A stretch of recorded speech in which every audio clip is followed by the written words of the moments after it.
মানুষ যখনই কোনো কাজ করেন তখন ওনার মনে একটা প্রশ্ন অবশ্যই আসে যে এই কাজের পরে লোকে নিন্দা করবে নাকি প্রশংসা করবে।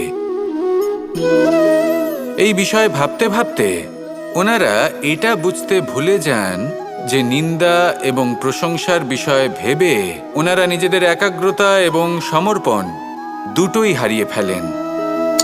নিন্দা হবে ভেবে ভয় পাওয়ার কি প্রয়োজন? নিন্দাতে অনুচিত কি আছে? উচিত দৃষ্টিভঙ্গি দিয়ে ভেবে দেখুন। নিন্দা এবং প্রশংসা এই দুটোই হলো অনিবার্য। নিন্দা যখনই হয় তখন যে যাই বলুক না কেন আপনি একটা সুযোগ লাভ করেন, একটা সুযোগ নিজের ভুল বুঝতে পারার, সেটা শুধরে নিতে পারেন, নিজের পথ বদলে নিতে পারেন আর সাফল্যের পথে অগ্রসর হতে পারেন। একটা শিক্ষা পাওয়া যায় এই নিন্দা দ্বারা। আর যখন প্রশংসা লাভ হয় তখন আমাদের মন আনন্দে ভরে ওঠে। এই দুটোই অত্যন্ত প্রয়োজনীয়। সেই জন্য নিন্দা এবং প্রশংসার এই খেলায় জীবনের অঙ্কটা বদলে ফেলবেন না, সেটা অনুচিত হবে। কারণ জীবন না শুধু নিন্দার বিষয় আর না শুধু প্রশংসার, জীবন হলো আত্মিক সুখের বিষয়। যখন আপনি কোনো শ্রেষ্ঠ কাজ করেন আপনার মন আপনাকে বলে দেবে যে আজ আপনি কোনো শুভ কাজ করেছেন। সেটাই হলো আত্মিক সুখ, এটাই হলো জীবন।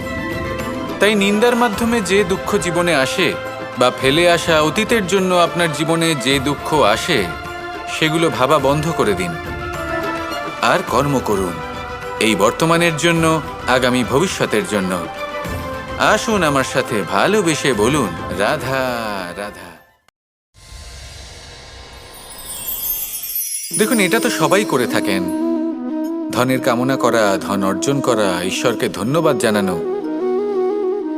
সবাই করেন, কিন্তু ফল সবাই পান না। কারণ বেশিরভাগ মানুষই পেছনে ফিরে তাকিয়ে এটা ভাবেন যে আমরা তো জীবনটা যাপনই করলাম না। এই জীবনে সবকিছু আছে, সম্পত্তি আছে, স্বাচ্ছন্দ্য আছে, সাফল্য আছে, শুধু সুখ আর শান্তি নেই। এবার এরকমটা কেন হয়? এর পেছনে কারণটা কি? কারণ হলো এটাই যে জীবনে বাঁচার যে বিধি আপনি নির্বাচন করেছেন তা কিছুটা অনুচিত। জীবনে কিভাবে বাঁচা উচিত, জীবনযাপন কিছুটা রীতি মেনে করা উচিত। অর্থাৎ সবাইকে ভালোবাসুন, কারোর সাথে ছলনা করবেন না, সম্পর্ক গড়ে তুলুন, তা পালন করুন।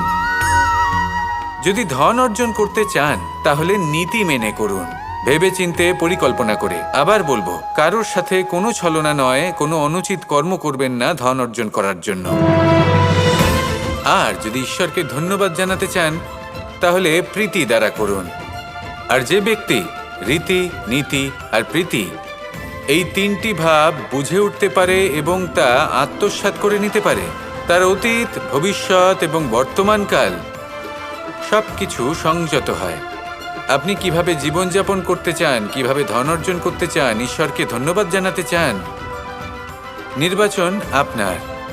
আসুন আমার সাথে ভালোবেসে বলুন রাধা রাধা।